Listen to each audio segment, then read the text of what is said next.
Hi అండి, welcome to my channel. ఈ వీడియోలో అయితే మా పాప కోసం మకానా ప్లస్ పోహాతోనైతే ఉగ్గు ప్రిపేర్ చేశాను. నేను ఏ విధంగా ఈ ఉగ్గు తయారు చేశాను అనేది వీడియో ఎండ్ వరకు చూడండి, తెలుస్తుంది. దీనికోసం అయితే ఒక బౌల్ తీసుకున్నాను. అదైతే అడుగు మందంగా ఉండేది తీసుకోండి. పల్చగా ఉన్నట్లయితే మనం డ్రై రోస్ట్ చేసినప్పుడు తొందర మాడిపోతాయండి.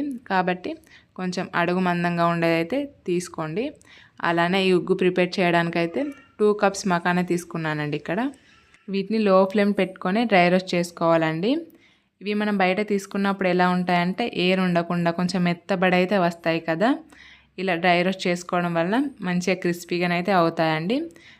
లో ఫ్లేమ్లో పెట్టుకొని 5 to 10 మినిట్స్ అయితే డ్రై రోస్ట్ చేసుకోవాలండి.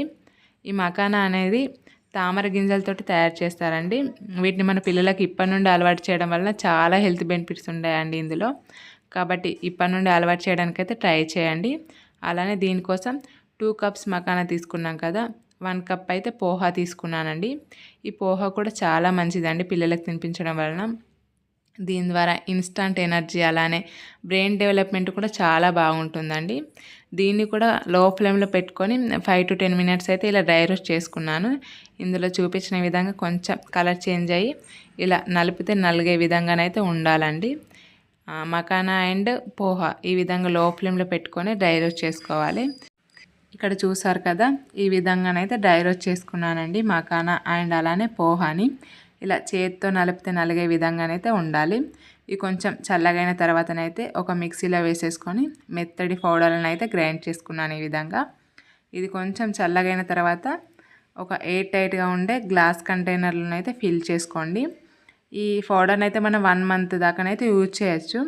కానీ బాగా చేసుకొని 1 మంత్ 2 మంత్స్ యూజ్ చేయడం కన్నా కొంచెం కొంచెం చేసుకుంటూ ఒక 15 డేస్ అలా యూజ్ చేయడం అయితే బెటర్ అండి.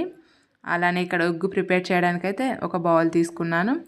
అందులో ఒక 1.5 స్పూన్ అయితే తీసుకున్నానండి. ఫస్ట్ టైం కాబట్టి, అంటే ఫస్ట్ టైం కదా, కొంచెం తింటుందో తినదో ఎలా ఉంటుందో అని 1.5 స్పూన్ అయితే తీసుకున్నాను. అందులోనే ఇలా వాటర్ పోసేసి మంచిగా ఉండలేం లేకుండానైతే కొంచెం మంచిగా కలపాలండి. ఉండలు అలాంటివి ఏమైనా ఉన్నట్లయితే సరిగా ఉడకదు. కాబట్టి ఈ విధంగా చూపించిన విధంగానైతే మంచిగా కలిపేసుకున్నాను. ఈ విధంగా మంచిగా కలుపుకున్న తర్వాత దీన్నైతే ఇలానే స్టవ్ పైన పెట్టేసి అయితే కుక్ చేసుకుంటానండి. చాలామంది ఏం చేస్తారంటే వాటర్ పోసి అవి కొంచెం బాయిల్ అయిన తర్వాత ఈ మిక్స్ చేసుకున్న దాన్ని అయితే వేసి కుక్ చేస్తారు. కానీ నాకైతే ఇలానే అలవాటు, ఇలానే కుక్ చేస్తాను. ఇలా పెట్టేసిన తర్వాత అయితే అలానే వదిలేయకూడదండి. ఇలా కొంచెం కలుపుతూ ఉండాలి. కలపకపోతే ఏమవుతుందంటే మొత్తం అడుగు పట్టేస్తుందండి పిండి మొత్తం. వాటర్ ఏమో పైన ఉంటే పిండి ఏమో అడుగు పట్టేస్తుంది మొత్తం. ఇలా లో టు మీడియం ఫ్లేమ్లో పెట్టుకొని కుక్ చేయాలండి. ఒక 4 to 5 మినిట్స్ అలా కుక్ అవుతే సరిపోతుంది. కొంచెం దగ్గరకు అయ్యేటట్టు ఉండాలండి.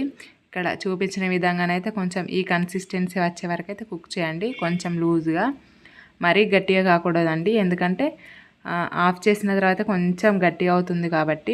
ఇక్కడ చూసారా, దీనిలోనైతే నేను కొంచెం గీ అనేది యాడ్ చేశానండి.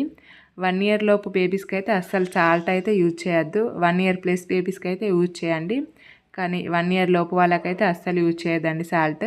ఇలా కలుపుకున్న తర్వాత ఈ ఉగ్గు అనేది కొంచెం గోరువెచ్చగా ఉండేటప్పుడే తినిపియండి. బాగా చల్లగైన తర్వాత కూడా తినిపించద్దు. కొంచెం గోరువెచ్చగా ఉన్నప్పుడే తినిపించండి. ఇక్కడ చూసారు కదా, మా పాపకైతే తినిపిస్తున్నానండి. హై చైర్లో కూర్చోబెట్టాను. తనకైతే ఈ ఉగ్గు అనేది చాలా నచ్చిందండి. చూసారా ఏ విధంగా తింటుందో.